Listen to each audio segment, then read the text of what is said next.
Hi, I'm Shannon and I'm from Canada. What brought me to Nimikaya in the first place was many things, but probably most deeply was some childhood trauma that I suffered when I was very young, some sexual abuse that I went through, and that shadowed my entire life. It was something that I could never really get away from, and I ended up suffering from suicidal depression, from the time I was 12. And it was very painful, very difficult to deal with in the way my body and my brain, coped with this trauma was to shut it away into a place that I could never really access. So even though I had done a lot of therapy, I could never get to the places I needed to get to really start trying to heal that trauma. And I coped this way for a very long time. I suffered for a very long time. And I came to a point in my life where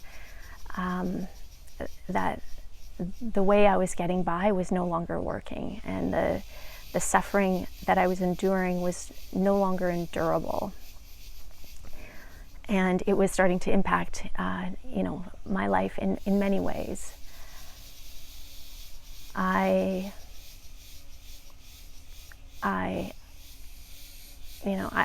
feel like I tried everything.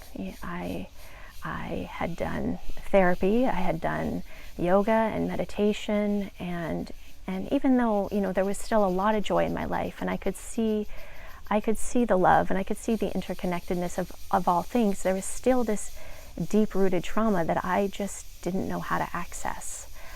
And so, almost as like a last resort, I had heard about ayahuasca and the healing powers of it, but I hadn't done much research on it. And I came to just this kind of knowing inside of me, this calling, it felt like, to search out a place where I could do ayahuasca and try to receive some sort of healing or some sort of knowledge on where to go from where I was at. I didn't research it a lot of places. I researched some, but Nimikaya certainly stood out for me, and all of the testimonials very much helped with my decision making in this process, which is why I'm happy to give one and hopefully able to help other people make the same choice if that's what's right for them. And so I came down here, and the place is beautiful. The jungle is alive and so amazing. And the facilitators have all been truly caring. I felt very cared for while I've been here. And that has helped me face what I've needed to face. It became obvious to me during the various ceremonies that I was really going to be dealing with this trauma. I wasn't sure if, maybe, because I had lots of goals coming down here. That was the most important, but I wasn't sure what ayahuasca would be helping me with, right? You never really know. But it kind of became pretty clear to me that I would be facing something very dark, and I was scared. I was very scared. But what I found was that the medicine worked in a way that worked for me. As much as I was able to work with it, it was able to work with me, which I found very surprising, and it's very mysterious how it works.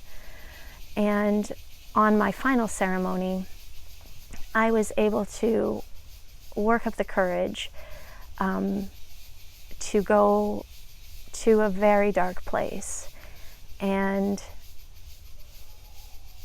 I feel experience the pain and the suffering that I felt when I was very young. and that I haven't had access to. I haven't had access to those emotions ever before, to actually feel them and process them. And so I am very grateful to have unlocked what has been hidden from me so that it can heal. And I do feel like a new chapter has opened for me, and that this is, just, another step, a very important step into my own healing journey. And I am so grateful for all of the facilitators and this beautiful place and this mysterious medicine that touches everyone in very different ways, in the ways that we need to be healed.